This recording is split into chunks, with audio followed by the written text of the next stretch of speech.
Students, ये coordinate compound का video है जिसमें मैंने कोऑर्डिनेट बॉन्ड का फॉर्मेशन के बारे में बताया है।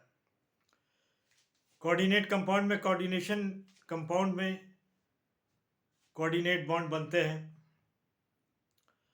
जैसे कि आप जानते हैं कोऑर्डिनेट बॉन्ड कैसे बनते हैं, मैंने ये बहुत सिंपल ढंग से बताया है।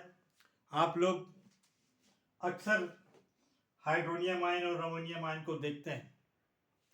मैंने इसमें आपको बताया है ताकि कैसे हाइड्रोनियम कैसे कोऑर्डिनेट बॉन्ड बनता है। ये एसिड और वाटर का जब रिएक्शन होता है तो आप देखते हैं यहाँ पर दो लोन पेयर ऑफ इलेक्ट्रॉन है और ये हाइड्रोजन, ये एसिड का हाइड्रोजन है जिस पर पॉजिटिव चार्ज है। ये दो इलेक्ट्रॉन्स में से एक इलेक्ट्रॉन जो है अपना इसको दे देता है। दो इलेक्ट्रॉन में से अपना एक इलेक्ट्रॉन इसको दे देता है। जब इसको इलेक्ट्रॉन दे देता है तो इसका हाइड्रोजन का पॉजिटिव चार्ज खत्म हो जाता है और इसके पास एक इलेक्ट्रॉन बचता है ऑक्सीजन के पास।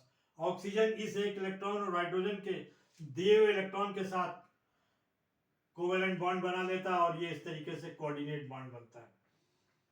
ये कोऑर्डिनेट बॉन्ड जो है एक्चुअल में बहुत स्ट्रांग बॉन्ड होता है और ये कोवेलेंट बॉन्ड और आयनिक बॉन्ड का मिक्सचर होता है।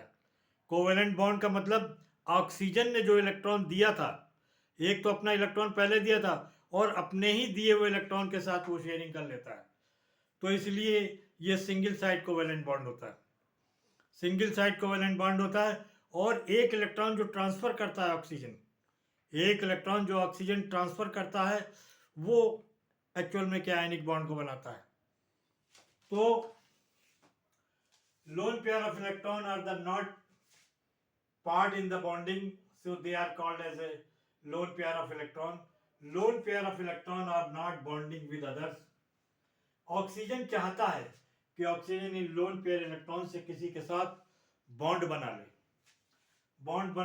ले क्योंकि ये लोन पेयर इलेक्ट्रॉन फ्री रहते हैं और इलेक्ट्रॉन पर निगेटिव चार्ज रहता है, तो ये फ्री इलेक्ट्रॉन एक दूसरे को रिपेल करते रहेंगे, तो कंपाउंड जो है अनस्टेबिलिटी बनी रहती है। कंपाउंड पर क्या रहती है, इन लोन पेयर की वजह से अनस्टेबिलिटी बनी रहती है। लोन पेयर का काम है बॉन्ड बनाना। जब ऑक्सीजन हाइड्रोजन को एक इलेक्ट्रॉन देता है तो हाइड्रोजन का पॉजिटिव चार्ज खत्म हो जाता है, हट जाता है। अब ऑक्सीजन के पास अपने एक लोन पेयर का एक इलेक्ट्रॉन बचा रहता है, एक इलेक्ट्रॉन का एक लोन पेयर का एक इलेक्ट्रॉन बचा रहता है।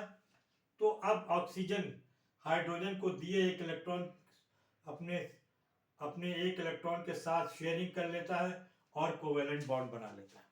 इस तरीके से ये कोवेलेंट बॉन्ड बना लेता है। इस तरह से हाइड्रोजन और ऑक्सीजन के बीच में कोऑर्डिनेट बॉन्ड बन जाता है। Coordinate bond is a mixture of the ionic bond plus covalent bond.